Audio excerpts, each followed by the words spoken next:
J'ai choisi de vous présenter 3 fresques. Enfin, j'ai choisi. Là, Jean-Baptiste m'a dit, tu te tiens, je ne peux pas, bien évidemment, commenter toutes les fresques. Je vais vous faire un commentaire général de la façon dont ces fresques ont été faites. Comme elle s'appelle la chapelle de Saint-Pierre, dans les années 95, on a demandé à un peintre qui s'appelle Bertrand Caluet, on lui a demandé s'il était d'accord pour faire des fresques. Il a décidé, avec l'accord du prêtre de l'époque, de représenter sur toutes ces fresques à Nancy la relation entre l'apôtre Pierre et Jésus-Christ. Bien. Alors, de quelle manière va-t-il représenter cette relation entre Pierre et Jésus-Christ? Il va la représenter un petit peu dans une symbolique de peinture du Moyen-Âge, puisque les fresques sont apparues véritablement au Moyen-Âge, c'est-à-dire entre le 8e et le 13e siècle. Elles étaient à la fois intérieures et extérieures, bien que extérieures, elles ne tenaient pas bien évidemment longtemps. Donc c'est des fresques élitées à l'époque, au Moyen-Âge, étaient d'expliquer à la plupart des gens qui ne savaient ni lire ni écrire ce qu'était l'Évangile. Et à l'Évangile, à l'époque, il y avait les écoles, quelques cent de gens qui lisaient bien évidemment l'Évangile en latin ou en grec, et la plupart des autres personnes ne savaient ni lire ni écrire. Il faut savoir quand même, ce que j'ai commencé tout à l'heure par vous dire, c'est que au début du 1er siècle, après la mort de Jésus-Christ, les apôtres ne voulaient pas d'image qui correspondait ni à l'Évangile, ni à la vie de Jésus-Christ, ni à Dieu. Donc, il a fallu attendre le 6e siècle, avec le premier empereur catholique, Constantin, pour accepter qu'il y ait un début de représentation de l'Évangile par des fresques, bien évidemment. Les fresques étant plus simples, parce qu'on peint directement sur pierre. Donc là, avant d'avoir peint, on a passé avec un produit, je ne sais plus comment s'appelle ce produit, peu importe, on a passé un produit, et après on a décidé évidemment, ce ne sont pas les pigments naturels, ce sont des pigments artificiels, on va en voilà, donc on va revenir sur les fresques. Ce qui est paradoxal quand même, c'est que ces fameuses fresques ont disparu à la fin du Moyen-Âge, lorsque les grandes familles de nobles européens ont décidé de construire des églises, des cathédrales, etc. Et à ce moment-là, il n'était plus question de fresques, il était question de tableaux. Donc les fresques ont disparu pratiquement à partir du XIVe siècle, les églises, les chapelles, etc. Et ce qui est tout à fait incroyable, c'est que vous savez comme moi que les églises, les grandes cathédrales ont été construites sur plusieurs siècles, bien évidemment, et que la plupart du temps, c'est les mêmes familles nobles qui se transmettaient la construction de génération en génération, avec des architectes différents, bien évidemment. Et là, on a commencé à faire des tableaux pour la représentation à la fois de l'Évangile, à la fois de la Torah, à la fois de Jésus-Christ, etc. Et ces tableaux, les familles qui faisaient ça gratuitement, qui construisaient les cathédrales gratuitement, les familles ont décidé que ces tableaux leur appartenaient et qu'il fallait à un moment donné que les tableaux reviennent dans leur famille, ceci jusqu'au XXe siècle. Au XXe siècle, après la Deuxième Guerre mondiale, il a été décidé par quelques familles qui ont tous ces tableaux appartenaient à l'Église catholique, mais retenus par la plupart d'entre eux, par l'UNESCO, évidemment, ou bien par les ministères de culture des différents pays. Voilà. Tout ça pour vous parler un petit peu des représentations graphiques. Non seulement le tableau, mais également, bien évidemment, les statues, puisque là, énormément de statues dans toutes les églises. Bien, je continue. Alors, les fresques ont pratiquement disparu à partir du XIVe siècle. Et vous savez peut-être, ça se passe à l'extérieur, vous connaissez peut-être, certains d'entre vous, la chapelle de Padova, dans laquelle il y a 55 fresques qui ont été peintes par Giotto, qui est un grand maître de la pré-Renaissance. Et ça a été récupéré par l'UNESCO. Voilà.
évolution dans la peinture, jusqu'à l'abstraction, que les fresques sont revenues et étrangement, elles rappelaient surtout, sans la perspective, la peinture du Moyen-Âge. Ici, on remarquerait qu'il n'y a pas de perspective.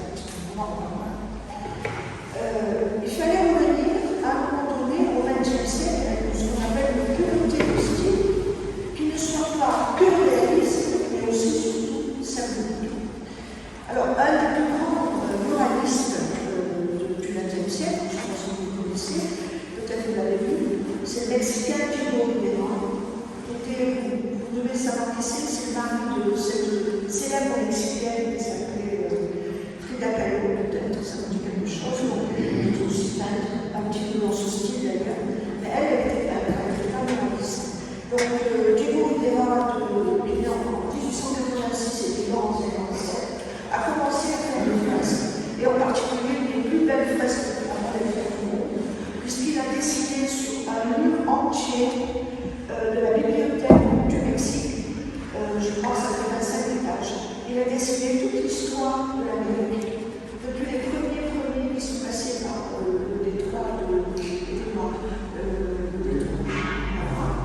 ils sont descendus, puis les Indiens des États-Unis, les premiers Indiens, les premières civilisations des Aztèques, les Incas, etc. Et ensuite, toute l'histoire du Mexique. C'est une merveille absolue, vous trouvez ça sur Internet. Voilà. Bon. Et puis on a ce qu'on appelle le street art. Le street art, il ne faut pas le confondre avec les gens qui font n'importe quoi sur les murs, etc., sur les ponts des autoroutes. Mais il y a de remarquables muralistes actuels dans le street art. Alors je vous en donne deux, vous devez connaître, qui sont contemporains. Eduardo Coura, qui est brésilien, qui est en 77. Dont les fresques sont immenses, elles sont sur les murs bien évidemment, et ce qu'il traite là, c'est de l'humanisme et de l'humanitaire dans ces fresques. Et puis il y en a un autre qui est belge, il s'appelle Laurent, et lui, il est psychologiste, donc il est dans le mouvement actuel, et lui, il montre dans ses fresques, toujours en noir et blanc, on le voit à New York, toujours en noir et blanc, il montre l'horreur du béton dans les villes. Alors, New York, c'est un peu c'est comme ça. Et puis, il défend les animaux. Bien. Voilà, donc le street art aujourd'hui, avec des fresques monumentales, font partie de l'essence de la peinture actuelle. C'est peut-être pas par hasard que l'on a fait des fresques ici, je ne sais pas si je peux le dire maintenant. Voilà. Alors maintenant, on va parler des fresques en question. Si nous le regardons, nous observons de façon précise et minutieuse que le peintre donne dans chaque situation, chaque personnage, une rigueur absolue de l'énergie. Il n'y a aucune erreur dans ce que nous avons. Et en même temps, ça va nous donner une dimension mystique, mais aussi, évidemment, le reflet de ce qu'était la Jérusalem du Christ à cette époque-là. Alors, ces images sont dépouillées, simplifiées, parfois un peu austères, et elles nous entraînent, elles peuvent nous entraîner, ça dépend de qui nous sommes, de ce que nous cherchons, mais elles peuvent nous entraîner vers la prière ou la passion du Christ. Donc en fait, on peut imaginer on peut penser à imaginer que l'image ici n'est pas un support de sens, elle est le sens.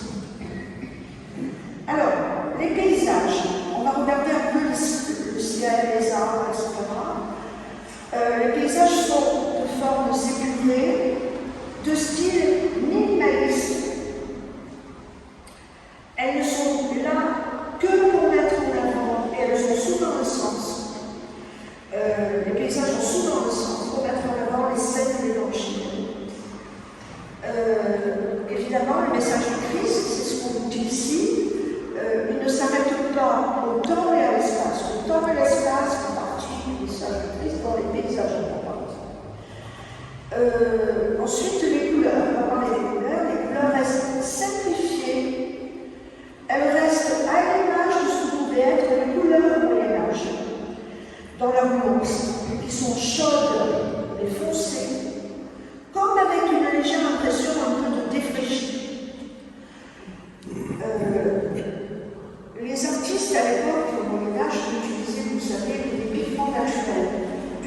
l'amazonique, du roche, du bleu, ou bien de l'indigo.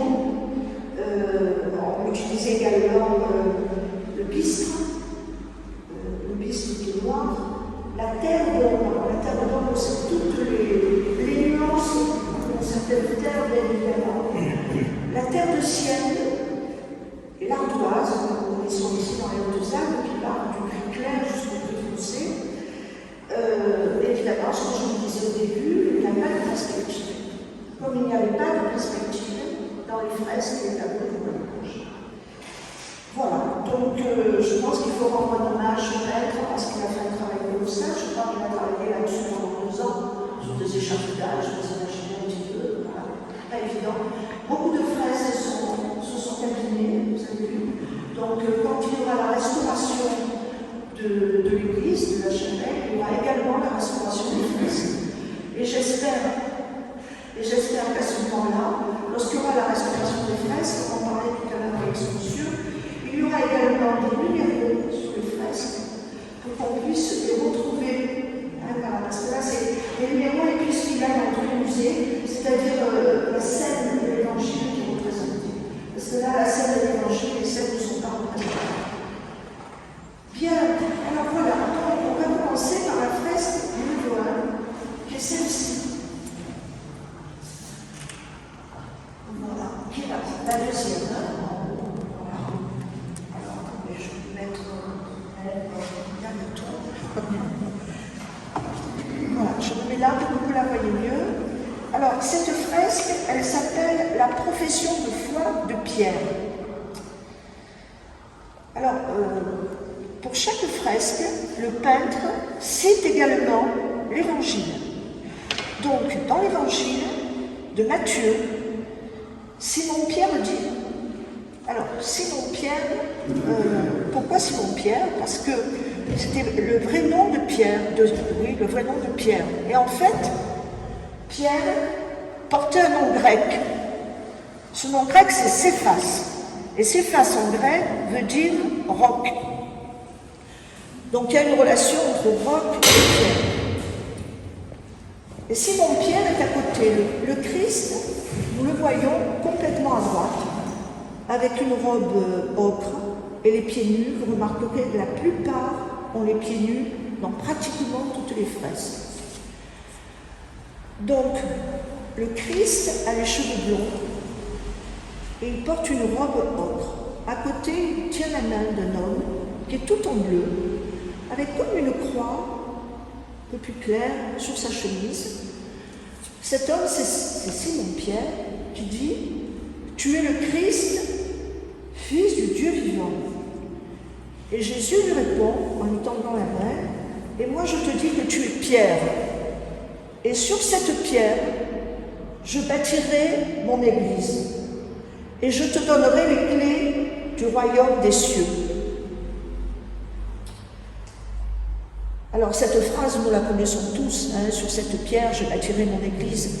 Moi, ce qui m'a intéressé justement, c'est l'historique des églises. Alors il faut savoir que Pierre est parti, a quitté Jérusalem après la crucifixion du Christ, et il est parti à Rome. Son ambition, c'était effectivement de sortir de Jérusalem et d'aller à Rome et d'essayer de convertir les Romains, qui étaient encore bien évidemment polythéistes à cette époque-là. Il n'y a pas réussi, vous imaginez bien, on ne réussit pas comme ça du premier coup à faire quoi que ce soit, mais il a réussi quand même à faire partir énormément de gens dans tous les pays qui entourent la Méditerranée, et au deuxième siècle, on est arrivé à construire la première église.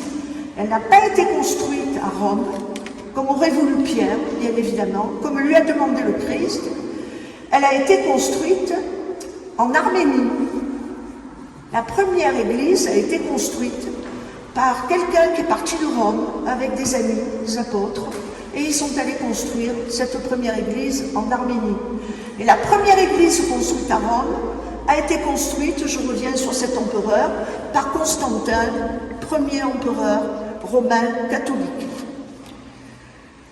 Alors, ce qui est intéressant ici, c'est que nous avons sous les pieds de ces hommes, des hommes et des femmes qui sont là, nous avons des pierres, bien évidemment. La pierre symbolise la construction de la maison. Elles sont grises sous les gens, je vais vous expliquer qui ils sont, et elles sont plus foncées, enfin ocre et marron, sous le Christ. Je pense qu'au-dessus du Christ, vous voyez, il y a comme des petits nuages. On peut imaginer que c'est le Saint-Esprit, et on peut imaginer que la lumière du Saint-Esprit descend sur les pierres ocre du Christ. Les pierres grises étant celles nécessaires à édifier une église. Le Christ donne la main à Pierre, qui est illuminé lui aussi par le Saint-Esprit, puisqu'il est bleu, et il donne la main à une femme, un enfant, une autre femme, des hommes, des enfants. Et pourquoi? Parce qu'en fait, c'est le peuple qui se donne la main, et qui se donne la main pour la foi du Christ et pour la construction de l'Église. L'Église, bien évidemment, étant dans les deux sens spirituel et sens véritable. Bien. Au-dessus de ces gens-là, vous voyez, vous avez des triangles. D'accord? Vous avez des triangles clairs, très clairs, et des triangles plus foncés. Et ça, bien évidemment, représente une église.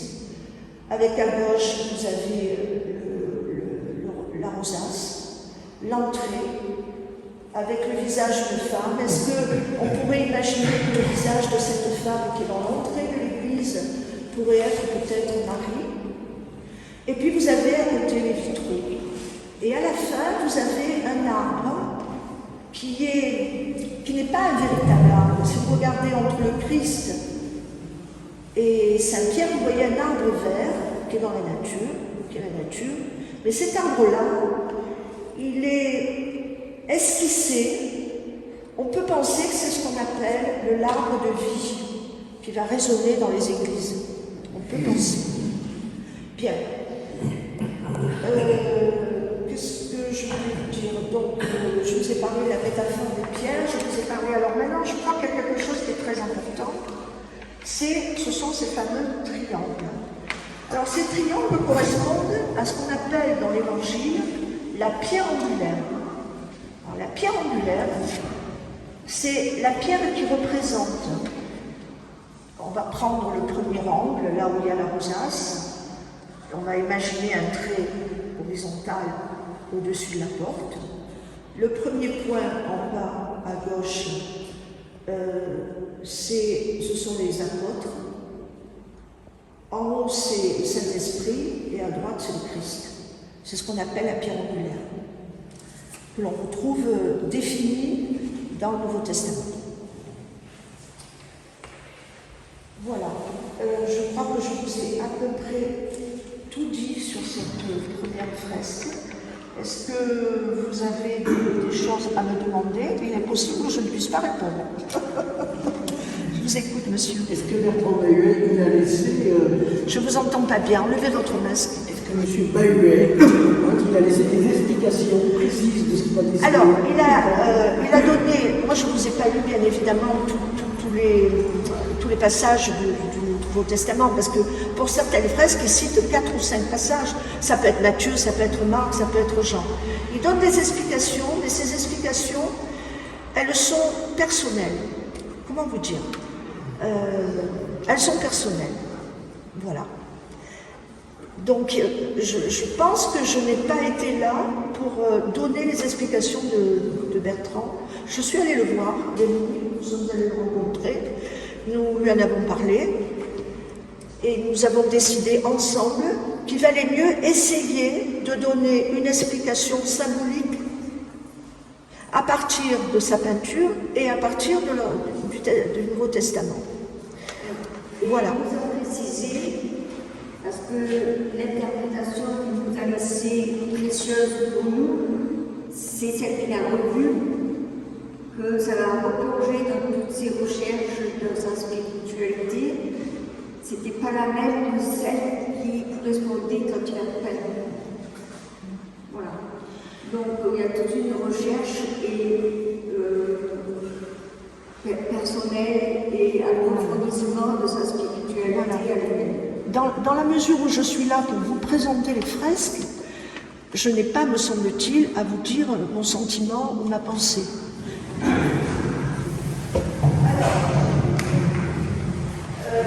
Voyez donc cette deuxième fresque ici, intitulée Le lavement des pieds. Alors, qu'est-ce que nous voyons? Nous voyons, je vous laisse 2 minutes. Nous voyons 6 apôtres qui sont assis. Ils sont assis après un repas. Alors, ils sont assis là, après un repas, dans une pièce étonnante parce que le peintre a dessiné derrière des arcades comme si c'était des vitraux qui laissaient transverser le ciel bleu. Et ce bleu-là, c'est le même que le bleu de l'eau. Donc il y a peut-être effectivement, dans les couleurs du ciel et de l'eau, l'idée du Saint-Esprit. Tous les apôtres, vous remarquerez, sont comme 2 fois pieds nus. Tous les apôtres sont blonds. Pourquoi sont-ils blonds? Pour les reconnaître par rapport à d'autres qui, comme à côté là, et on voit Jésus, bien évidemment, qui est en train de laver le pied d'un apôtre. Cet apôtre, c'est Pierre. Alors, vous voyez très distinctement les couleurs dont nous avons parlé un petit peu tout à l'heure, ces couleurs entre guillemets fanées, comme elles pouvaient l'être dans les mages. Vous remarquez que sur chacune des robes, des tuniques, je ne sais pas si vous avez reconnu, sur les tuniques, les robes des apôtres, vous voyez comme des escargots. Vous les voyez, ces escargots? Je vais essayer de les. Voilà, vous voyez là l'escargot? Voilà, vous en avez des autres sur chacun, il y en a qui ont plusieurs sur leur robe. Alors, ces escargots, c'est Saint-Esprit, la représentation picturale et symbolique du Saint-Esprit. Et alors, il m'est venu une idée quand j'ai commenté ça, parce que je ne savais pas, moi, cette histoire de l'escargot, je l'ai arrêté. C'est d'ailleurs particulièrement intéressant de travailler là-dessus. Et ça m'a fait penser, j'espère que je ne vais pas me gêner en disant ça, mais lorsqu'on regarde les images de l'univers, on a ce fameux trou noir. Et le trou noir, il est entouré de cercles. Un peu comme la même chose. Je ne fais pas d'analogie, mais j'y pensé. Bon, je ne veux pas faire d'analogie. Alors, quand le Christ se penche, il a déjà lavé les pieds des 2 premiers, il a les pieds de Pierre, les 2 premiers dans les pieds. Et là, Pierre s'est offusqué. Il a dit non, moi, jamais. Me laver les pieds à moi, ce n'est pas possible. Et Jésus lui répond, vous m'appelez le Maître et le Seigneur, dès lors, si je vous ai lavé les pieds, moi, le Seigneur et le Maître, vous devez aussi vous laver les pieds les uns les autres. Ce que j'ai fait pour vous, faites-le vous aussi. Un serviteur n'est pas plus grand qu'un maître. Se laver les pieds mutuellement, c'est servir l'autre, se reconnaître, s'accepter et savoir aussi partager. Pierre ne voulait pas et ne comprenait pas l'acte posé par Jésus. Pourquoi? Parce que Pierre a toujours été quelqu'un de spontané, nous allons le voir dans la 3e fresque, et il était très fort, très courageux, mais spontané, et il ne réfléchissait pas. Et lorsqu'il a fallu que le Christ lui dise que se laver les pieds, c'était une posture d'égalité. Là, il a compris, il se lavait les pieds. Et c'est vrai, pourquoi il n'acceptait pas? Parce qu'il ne voulait pas que Jésus se rabaisse. Il ne voulait pas que Jésus s'agenouille. Car à cette époque, c'était les esclaves qui lavaient les pieds des gens. Les gens avaient des sandales des pieds nus, ils rentraient chez eux, il y avait des esclaves qui leur avaient les pieds. Et ils étaient considérés même pas comme des humains, mais des êtres de conditions inférieures. Et le Christ veut briser cette image d'infériorité des autres. C'est ainsi que le lavement des pieds, vous le savez, reste encore un sacrement catholique le jeudi saint. Le prêtre, dans beaucoup d'églises, demande aux gens qui sont là de lever le doigt. Pour ceux qui ne le savent pas, les gens lavent le doigt et le prêtre s'approche et lave un pied de la personne. Et de cette manière-là, cette personne-là, je pense qu'elle va ressentir la même chose que lors d'une communion, me semble-t-il. Ce que je voulais vous dire à propos de ça, c'est que justement là, nous rentrons véritablement dans la symbolique des messages du Nouveau Testament. Il y a d'autres fresques, comme par exemple le partage de l'eau et du pain. Et ces messages sont quoi? Ce sont des messages de don, d'amour de l'autre, qui vont révéler quoi d'autre? L'humanité du Christ. Si nous considérons que le Christ, le Fils de Dieu, il est sur la terre, et il est sur la terre pour passer un message aux hommes. Et cette humanité, elle arrive avec encore plus de force dans le 4e évangile, où Jésus libère la femme adultère de la foule qui veut la lapider. Non seulement Jésus ne condamne pas la femme adultère, mais il ne la juge pas. Et il dit ceci à la foule, que celui qui n'a commis aucune faute lui jette la première pierre. Et si nous nous en tenons uniquement à une interprétation philosophique, nous avons peut-être le droit de dire que le Christ est aussi un grand humaniste et qu'il entendait déjà ce que 2000 ans après, à notre époque, n'est toujours pas acquis par des millions d'êtres humains qui subissent encore des lois iniques et ancestrales de leurs régimes autoritaires, comme la lapidation des femmes, qui n'est pas terminée. Voilà ce que je voulais vous dire. En ça, non pas le Christ est uniquement le Fils de Dieu, mais le Christ avait compris ce qu'était l'humanité et ce qu'il fallait faire pour l'humanité.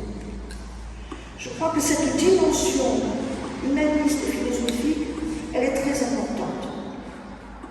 Voilà, je ne dis pas plus. Voilà. Bien. Voilà ce que je voulais vous dire sur cette fresque-là. Voilà ce dont nous allons parler maintenant. Alors ça, c'est la fin, pratiquement la fin du Christ. C'est ce qu'on appelle l'arrestation. Est-ce que vous voyez cette fresque? Est-ce que vous la voyez là-bas? Tout le monde la voit bien? C'est la deuxième, l'arrestation. En fait, ce choix que j'ai fait, c'était premièrement Pierre et l'Église, parce que c'est la symbolique de l'Église catholique. Deuxièmement, la symbolique humaniste du Christ. Et maintenant, bien évidemment, la fin du Christ. Voilà.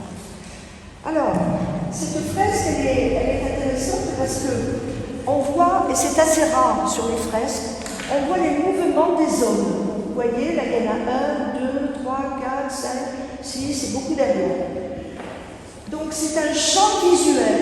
C'est un champ visuel qu'il faut regarder de gauche à droite dans un timing qui correspond à ce que l'évangile de Jean nous dit. Jésus sortit avec ses disciples. Alors Jésus est là, il est en jaune là. Il a un flambeau, vous le voyez? Là, il est là. Jésus sortit avec ses disciples du torrent de Cédron, il y avait un jardin, ils sont dans un jardin, vous voyez l'herbe verte, vous voyez les arbres dans le fond. Jésus se dresse et brandit une torche qui reflète la lumière sur sa chemise ocre. Alors, il y a un homme qui s'approche de lui et qui l'embrasse. Il ne fait pas un bisou ou trois comme on fait dans l'air de salle. Il l'embrasse au sens littéral du terme. Il le prend dans ses bras. Et qui est cet homme? Bien sûr, c'est Judas. Jean, dans l'évangile, dit Judas connaissait l'endroit Souvent, Jésus s'y réunissait avec ses disciples. Judas embrasse Jésus et Jean poursuit, accompagné d'un groupe armé, vous voyez derrière, et des employés, des chefs, des prêtres et des pharisiens. Judas les conduit. Ils ont des lanternes, des torches et des armes. Bien sûr, nous le savons tous, le baiser de Judas, sa trahison, qui va permettre aux autorités romaines et aux pharisiens d'arrêter Jésus, de le juger et de le condamner à être crucifié. Si nous continuons, je reviendrai sur la première partie, si nous continuons, cet homme-là que nous voyons ici, au milieu, là, ici, là, qui est en mouvement, a une épée à la main droite. Et c'est Pierre, encore une fois, qui lui s'est énervé. Les autres n'ont pas bougé. Lui s'est énervé, il a dit c'est pas possible, on ne va pas l'arrêter. Et avec son épée, il se présente devant un soldat et il va lui couper une partie de l'oreille droite à l'épée. Mais Jésus ne l'admet pas, encore une fois. Et il lui dit, Pierre, mets ton épée. Alors on ne le voit pas mettre l'épée au fourreau, mais il lui dit, Pierre, mets ton épée au fourreau. Ne suis-je pas là pour suivre mon destin jusqu'au bout? Le Christ sait qu'il doit mourir. Il sait qu'il meurt pour les hommes et pour la survie des hommes. Et c'est son destin. Là, on est encore une fois dans une définition chrétienne, catholique du destin. La dernière chose dont je veux vous parler, c'est de ces deux personnes qui sont là. Vous voyez un jeune homme. Alors pourquoi c'est un jeune homme? Parce qu'il n'a pas de barbe. Si vous avez remarqué, la plupart des hommes sont barbus. Et lui, c'est un jeune homme, il n'a pas de barbe. Et il s'enfuit parce qu'il a peur. Et derrière, il y a un apôtre. Et en s'enfuyant, il était entouré d'un linge. Il perd son linge qui est récupéré par l'apôtre. Voilà. Donc ici, on a finalement quelqu'un qui a peur, quelqu'un qui a vendu le Christ, quelqu'un qui veut sauver le Christ. On a trois attitudes qui sont des attitudes tellement humaines, la peur, le courage et la trahison, qui sont véritablement, pour moi, un symbole absolument magnifique de cette fameuse arrestation du Christ. Voilà, j'ai terminé. Très bien.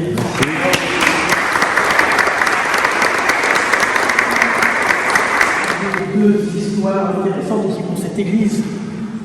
Celle de ces trois lumières, et puis celle du départ de l'association avec Monique Jean-Luc, qui a permis de redonner un renouveau à cette église qui était fermée depuis des années et des années. Je vais parler en général. Je m'appelle Jean-Christophe et je suis devenu depuis 4 mois président du conseil d'administration de l'ACF. L'ACF, c'est la Radio catholique française francophone, à Port-Provence ici, et j'ai fait ma première émission sur le sujet de cette église avec Alexandre Damogoff. Cette histoire que je vous raconte, c'est l'histoire de Pierre Fournier, en fait. Pierre Fournier, c'est le prêtre qui, en 2014, devient curé d'une paroisse ici, celle de Ventamo, la Sauce, Claret, et évidemment celle de Purement. Et Pierre est quelqu'un qui sait convaincre les gens, convaincre les mairies pour remettre en état le patrimoine des églises. C'est pour ça que vous trouvez, par exemple, à Ventamo, tout est refait à neuf, le plancher, les tables, tout est magnifiquement refait, alors que cette église-là, le conseil municipal n'est pas forcément très engagé dans l'église, ne le voit pas du tout. Et puis, Pierre Fournier, en 2014, c'est ce que vous racontiez tout à l'heure, viendra dans cette église, vers Assez-Brest. Non, c'est bien avant parce qu'il a été. Oui, il était déjà à la Sauce depuis 2010. C'est ça. C'est vrai que depuis 2010 à 2014, il a quitté la Sauce en 2014. Il a fait en sorte que l'été, l'église soit ouverte pour voir les fresques qu'il a remontées à chaque fois qu'il a plu. Voilà, je faisais une de visite chaque été pendant qu'il a été prêtre à la source.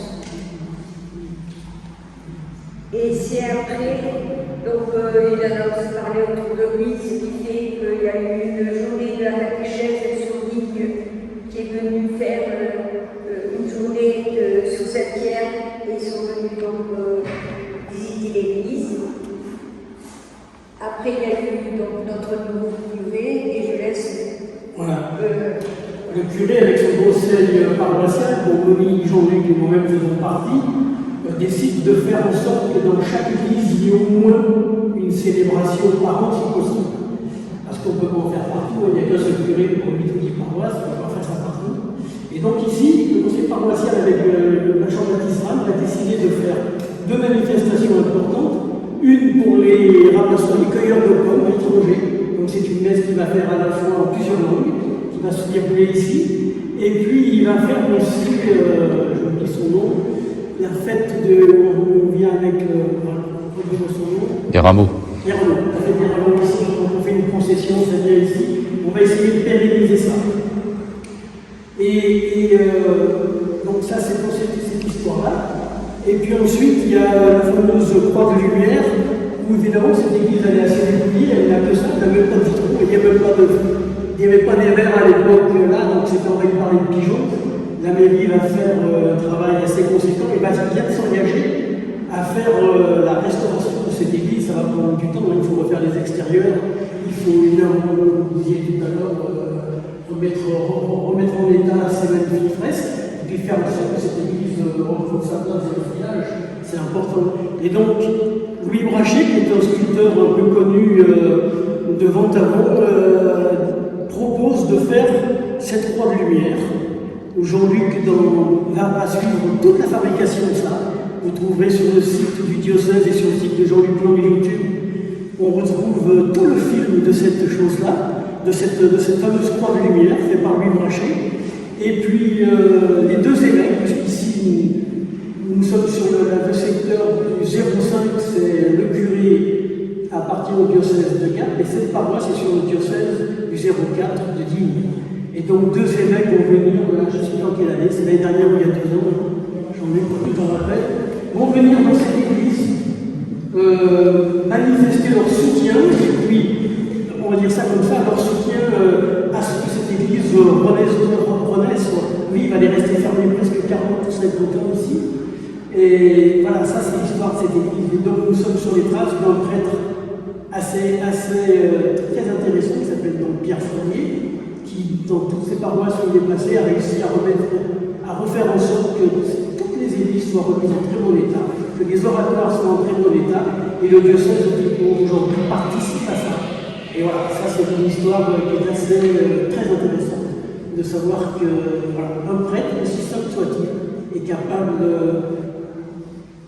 de redonner de la force à ces bâtiments et faire en sorte qu'ils restent vivants et qu'on ne laisse pas des patrimoines qui ont plusieurs siècles disparaître. Voilà. Simplement pour vous dire que je pense que demain vous serez tous sur le diocèse de Gap et sur YouTube grâce à lui, puisqu'il filme à peu près tous les événements qui se passent dans cette température. Voilà.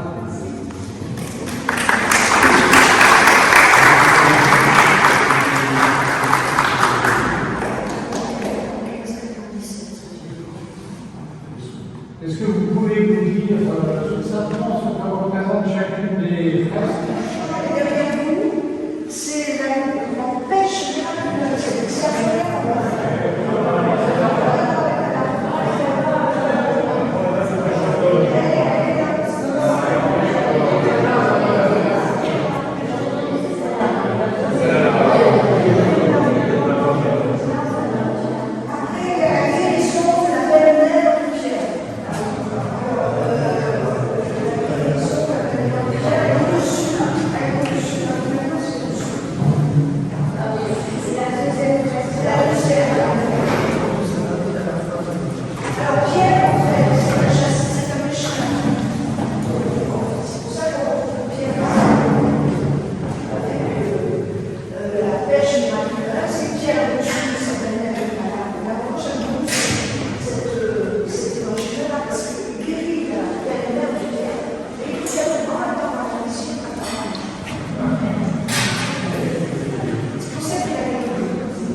Elle est intéressante cette fresque.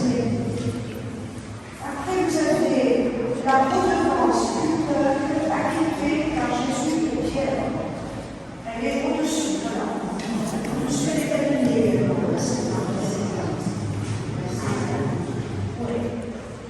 Après, vous avez au-dessus le pardon des offenses, avec un ciel tout à fait illuminé, avec le Saint-Esprit et le Christ dans la main qui fait exploser les étoiles du Saint-Esprit.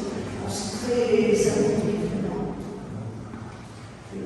Pardon des offenses. Après, vous avez la récompense promise à ceux qui vont tout quitter. Alors, c'est dans Luc, Pierre demande à Jésus, vous la voyez là, elle est là. Et Pierre dit, qu'adviendra-t-il de nous qui avons quitté nos biens, qui t'avons suivi? Et Jésus répond, il n'est personne qui n'aura quitté maison, ou femme, ou frère, parents, ou enfants, à cause du monde. Autres qui ne reçoivent pas le multiple dans ces temps-ci et dans le siècle qui vient, une vie sans fin. Alors, après, il y a le préparatif du repas pascal. Il y a une porte ouverte là, voilà, préparatif, il y a le chien. Et le chameau. C'est un chameau, ça?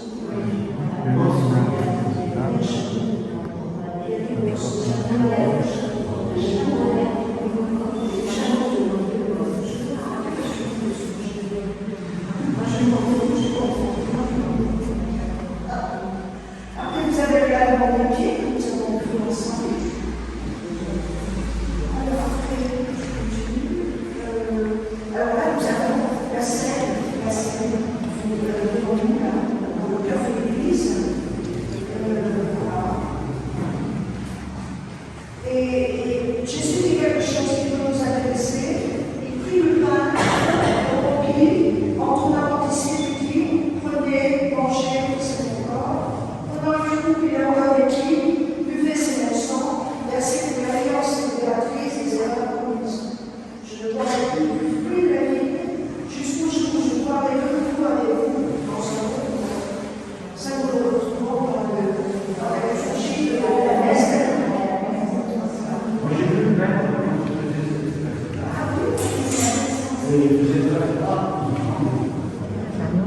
Alors, après, vous avez l'agonie à Gethsémani. Alors, ça, c'est le moment où le Christ sait qu'il va mourir et il prie à la fois le destin et en même temps par le Père. Il est très humain, là, le Christ, dans cet évangile. Et les apôtres qui dorment. Après, vous avez l'arrestation dont nous avons parlé.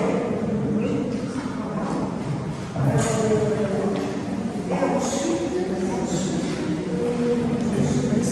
après, il y a le monument de Pierre.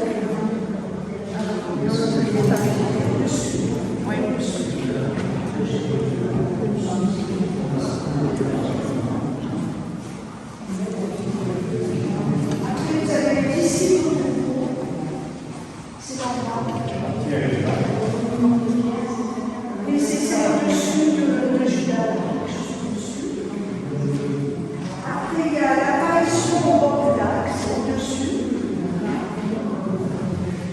Avec la suite de la pêche.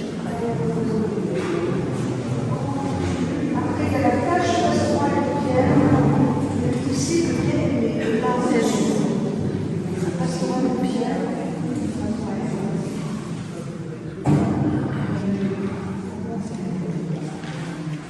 La venue de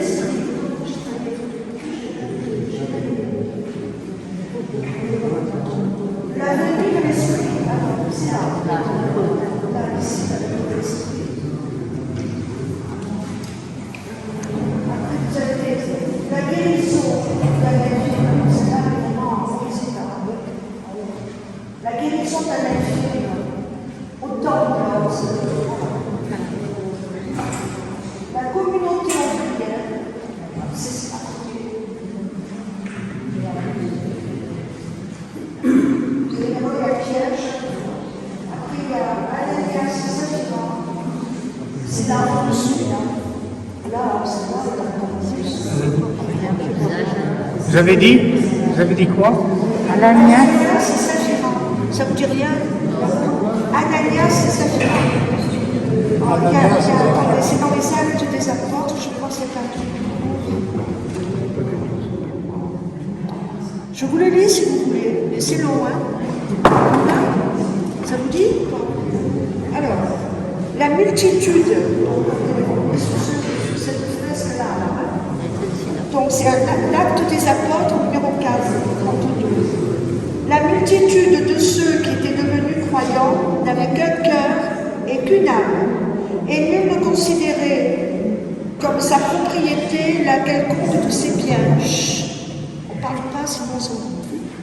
Merci. Au contraire, donc, il fallait mettre la propriété la quelconque de ses biens, ils mettaient tout en commun. Nul parmi eux n'était indigent. Ceux qui possédaient des terrains ou des maisons les vendaient, percevaient le prix des biens qu'ils avaient cédés et les déposaient aux pieds des apôtres. Ça, c'est la définition de Karl Marx. On continue. Chacun en recevait une part suivant ses besoins. Ananias vendit une propriété d'accord avec sa femme Saphira, puis en accord avec elle, il sortira une partie de la somme et apporta le reste aux pieds des apôtres. Pierre dit: Anania, pourquoi avoir menti? Tu as retenu une partie du prix du terrain. Tu pouvais le garder sans le vendre, ou le vendant, disposer du prix à ton gré. Ce n'est pas aux hommes que tu as menti, mais à Dieu. Comment ce projet a-t-il pu te venir au cœur? Voilà, c'est l'idée. Hein? Voilà. Il y en a encore. Alors, je continue. Oui. Après, vous avez la vision de Pierre à Joppé. Là aussi, ce sont des actes, acte 10. Il y a des animaux. Voilà, c'est ça. Pierre était monté sur la terrasse de la maison pour prier. Il était midi, mais la faim le prit, il voulut manger. On lui préparait un repas quand il fut envahi par une extase. Il contemple le ciel ouvert. Il en descend un objet étrange, une sorte de toile immense qui par 4 points vient se poser sur la terre. À l'intérieur se trouvent tous les animaux quadrupèdes, et ceux qui rampent sur la terre et ceux qui volent dans le ciel. Une voix s'adresse à lui. Allez Pierre, tue et mange. Jamais, Seigneur, dit Pierre. De ma vie, je n'ai jamais rien mangé d'immonde ni d'impur. Ce que Dieu a rendu pur, toi, tu ne vas pas le déclarer au monde. La voix recommença une 3e fois et l'objet disparut dans le ciel. Pierre essayait en vain de comprendre ce que signifiait la vision qu'il venait d'avoir, quand les envoyés de Corneille se présentèrent au portail. Pierre chez Corneille, je l'ai vu. Pierre chez Corneille, c'est au-dessus. Ah oui. Voilà, c'est toujours dans les actes. Au moment où Pierre arriva, Corneille vint à sa rencontre et tomba à ses pieds pour lui rendre hommage. Lève-toi, lui dit Pierre. Il aida à se relever. Moi aussi, je ne suis qu'un homme. Alors, je ne sais pas qui est ce Corneille. C'est certainement pas celui qui a écrit ici. On continue. La révélation. Alors, la révélation, c'est la grande fresque qui est là. Et qui est maintenant très abîmée, certainement par les gens qui arrivaient à rentrer à l'intérieur. C'est la fenêtre. La fenêtre n'est pas fermée. Elle est vraiment en mauvais état. Et voilà, c'est la dernière.